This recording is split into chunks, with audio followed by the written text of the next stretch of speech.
Winnie the Pooh by A. Milne and Ernest H. Shepard. To her, hand in hand we come, Christopher Robin and I, to lay the book in your lap. Say you're surprised, say you like it, say it's just what you want it, because it's yours, because we love you.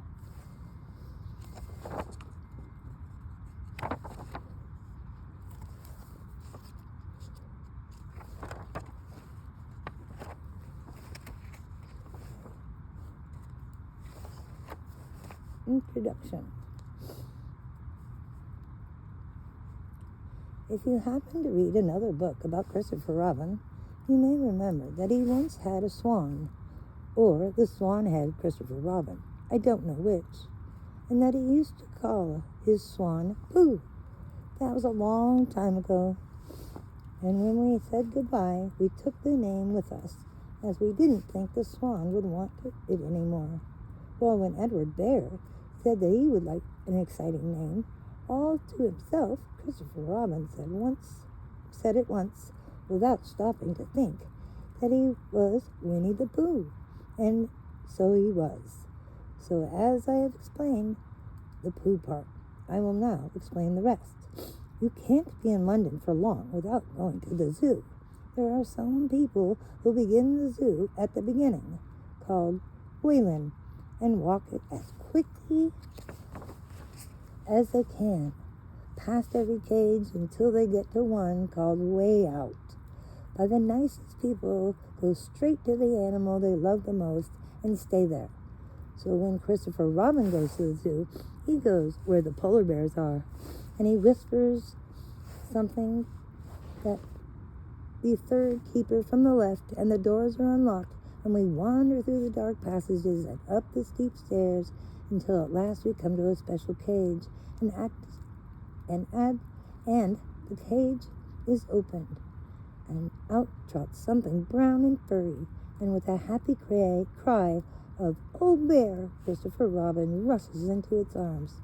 Now, Bear's name is Winnie, which shows what a good name for bears it is. But the funny thing is that we can't remember whether Winnie is called after Pooh or Pooh after Winnie.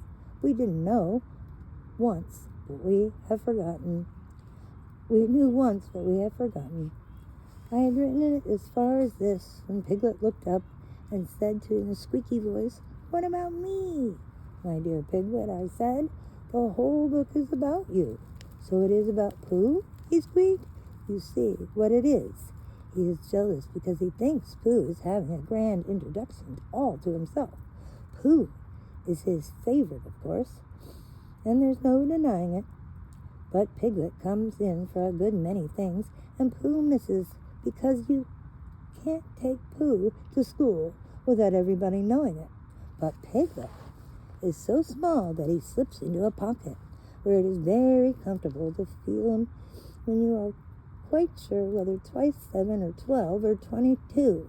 Sometimes he slips out and he has a good look in the ink spot, and in this way he has got more education than Pooh. But Pooh doesn't mind. Some have brains and some haven't, he says, and there it is. And now all the others are saying, "What about us?" So perhaps the best thing to do is to stop writing introductions and get on with the book. A.A.M.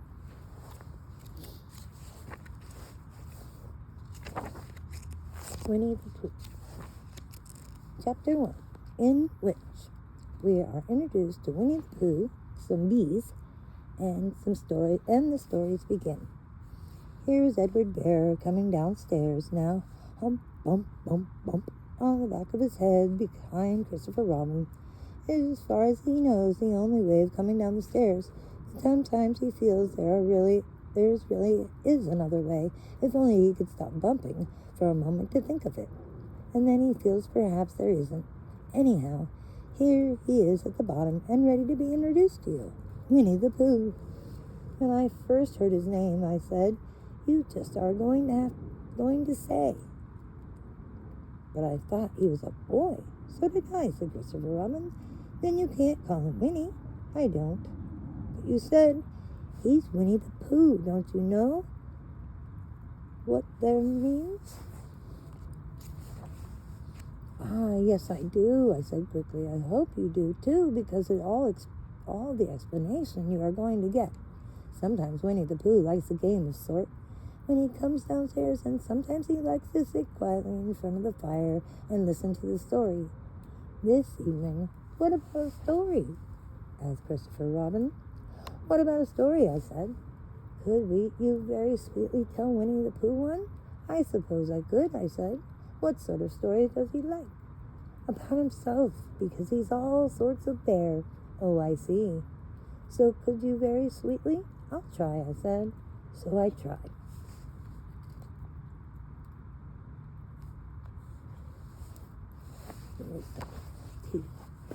Sorry, I hope this is a good angle for you guys.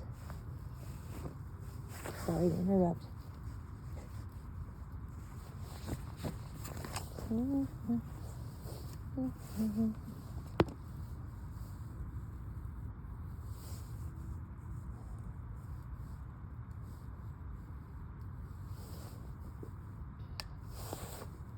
Once upon a time, a very long time ago, about last Friday, Winnie the Pooh lived in a forest all by himself under the name of Sanders. What does under the name mean? Asked Christopher Robin. It means he had a name over the door in gold letters, and he lived under it. Sorry. Winnie the Pooh wasn't quite sure, said Christopher Robin. Now I am, said the growly voice. Then I will go on, said I. One day, when he was out walking, he came to an open place in the middle of the forest, and in the middle of this place was a large oak tree. And from the top of the tree there came a loud buzzing noise. Winnie the Pooh sat down in front of the tree, put his head between his paws, and began to think. First of all, he said to himself, a buzzing noise means something. You don't get buzzing noise like that, just buzzing and buzzing without meaning something. If there's a buzzing noise, somebody's making that buzzing noise, and the only reason for that buzzing noise that I know of is because you're a bee. Then he thought another long time and said, and the only reason for being a bee that I know of is making honey. And when he got up and said, and the only reason for making honey is so I can eat it, he began to climb the tree. He climbed and he climbed and he climbed and he climbed, and he sang a little song to himself. It went a little like this. Isn't it funny how a bear likes honey? Buzz, buzz, buzz. I wonder how he does. And he climbed a little further and a little further and just a little further. By that time he had a thought of another song. It's a very funny thought. If a bear were bees, they'd build their nests at the bottom of trees. And that being so, if the bees were bears, they wouldn't have to climb up all the stairs. He was getting rather tired by this time, so that is why he sang a complaining song.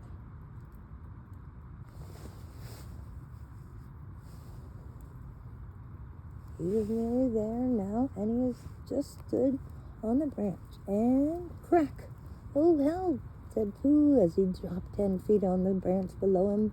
If only I hadn't, he said, as he bounced 20 feet onto the next branch.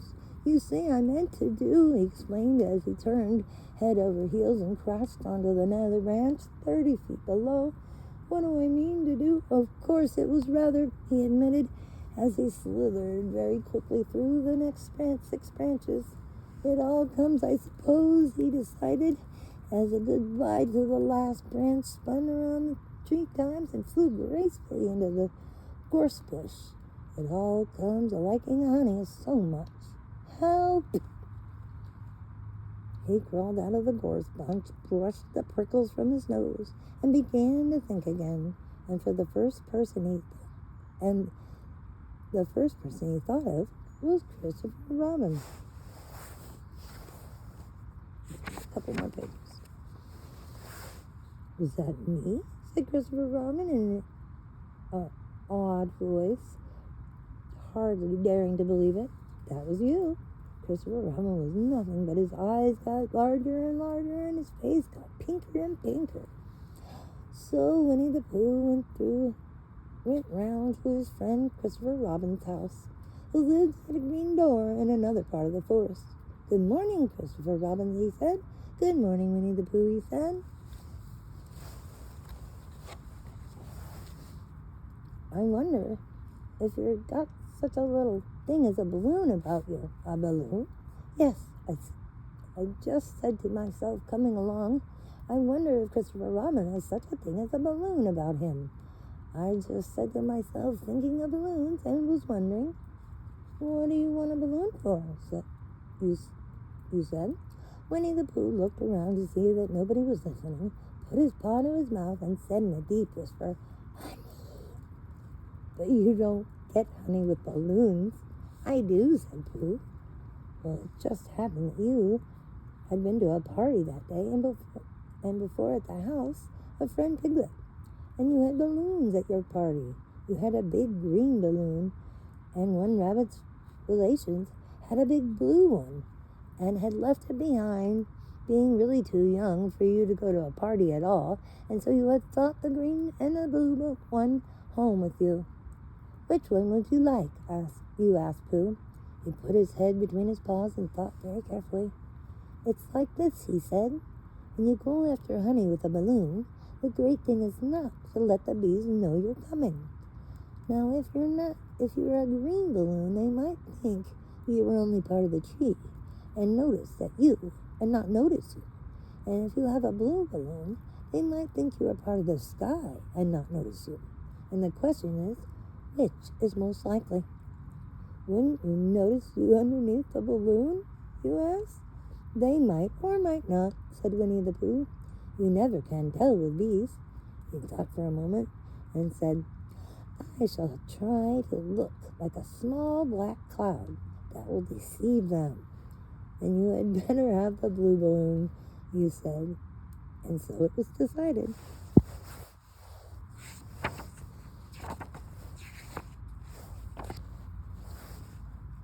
Well, you both went out with the blue balloon and took your gun with you, just in case, as you always did, though Winnie the Pooh went in a very muddy place that he knew of, and rolled until he was black all over, and then when the balloon was blown up as big as Pooh, you both holding on to it tightly, the string, you let go suddenly, and Pooh floated gracefully up into the sky and stayed there, level with the top of the tree, and about 20 feet from it.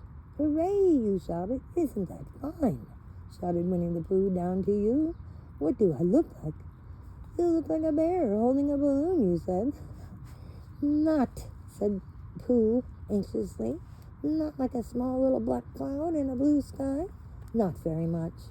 "Ah, well, perhaps from up here it looks different. And as I say, you never can tell with the bees." There was no wind blown too near him to the tree, so there he stayed. He could see the honey, he could smell the honey, but he couldn't quite reach the honey. After a little while he called down to you. "Christopher Robin," he said in a loud whisper. "Hello! I think the bees suspect something." "What sort of thing?" "I don't know, but something tells me they're suspicious. Perhaps they think you're after their honey. It may be that. You can never tell with the bees." There was another little silence, and then he called down to you. "Christopher Robin?" "Yes?" "Have you an umbrella in your house?" "I think so." "I wish you could bring it out here and walk up and down with it and look at me every now and then, and in tune say, 'Tut, tut, it looks like rain.' I think if you had that, it would help the deception which we are practicing on the bees." Well, you laughed to yourself. "Silly bear. You didn't say aloud because you were so fond of him, and you went home, which you didn't say out loud because you were so fond of him. You went home for the umbrella. Oh, there you are, called the Winnie the Pooh as soon as you got back to the tree. I was beginning to get anxious. I have discovered the bees are now definitely suspicious. Shall I put my umbrella up, you said? Yes, but wait a moment. We must be practical. The important bee to deceive is the queen bee. Can you see which is the queen bee from way down there? No. I pity. Well, now if you walk up and down with your umbrella saying, tut, tut, looks like rain, I shall do what I can by singing a little cloud song such as a cloud might sing. Go. So while you walked up and down and wondered if it would rain, Winnie the Pooh sang a song. How sweet it is to be a cloud floating in the blue. Every little cloud always sings aloud. How sweet it is to be a cloud floating in the blue. It makes me very proud to be a little cloud. The bees were all still buzzing as suspiciously as ever. Some of them indeed left their nests and flew all around the cloud as it began a second verse of the song. And the one bee sat down on the nose of the cloud for a moment and then got up again. Christopher, oh, Robin, called out the cloud. Yes, I have just been thinking, and I have come to a very important decision. These are the wrong sort of bees. Are they? Quite the wrong sort. I should think you would make the wrong sort of honey, shouldn't you? Would they? Yes, so I think I shall come down. How? Asked you. Winnie the Pooh hadn't thought about this. If he let go of the string, he would fall, bump his head like the idea of that. He didn't like the idea of that, so he thought for a long time, and then he said, Christopher Robin, you must shoot the balloon with your gun. Have you got your gun? Of course I have, you said. But if I do that, it will spoil the balloon, you said. But if you don't, said Pooh, I shall have to let go, and that would spoil me. Fast papes. When we put it like this, you saw how it was, and you aimed it very carefully at the balloon and fired. Ow, said Pooh. Did I miss, you asked? You didn't exactly miss, said Pooh, but you missed the balloon. Oh, I'm so sorry, you said, and fired again, and this time you hit the balloon, and the air came out slowly out, and Winnie the Pooh floated to the ground.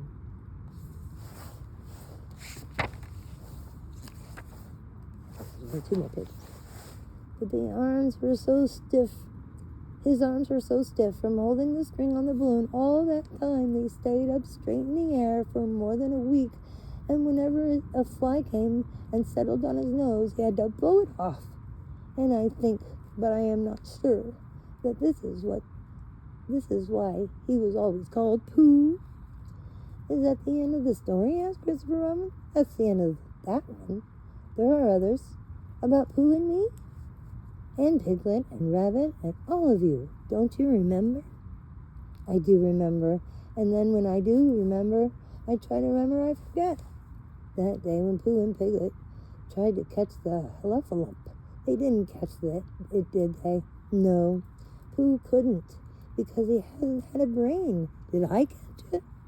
Well, that comes into the story. Christopher Robin nodded. I do remember, he said, only Pooh does it very well. So that's why he likes having it told to him again, because it's a real story and not just remembering. That's just how I feel, I said.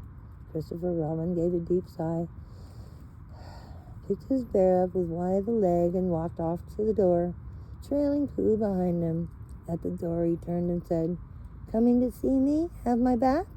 I might, I said. I didn't hurt him when I shot him, did I?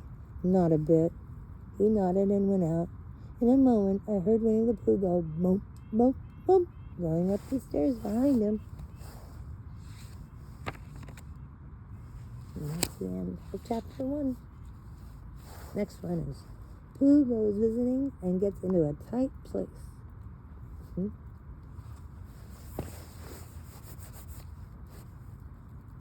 I hope you guys have a beautiful day. Thank you for listening to my story. I hope you enjoyed it. sorry I'm having trouble reading. I'll get better as I go. Have a beautiful day. Thank you, friends, for being here. I hope you all have a beautiful day. Love to you all and all you love.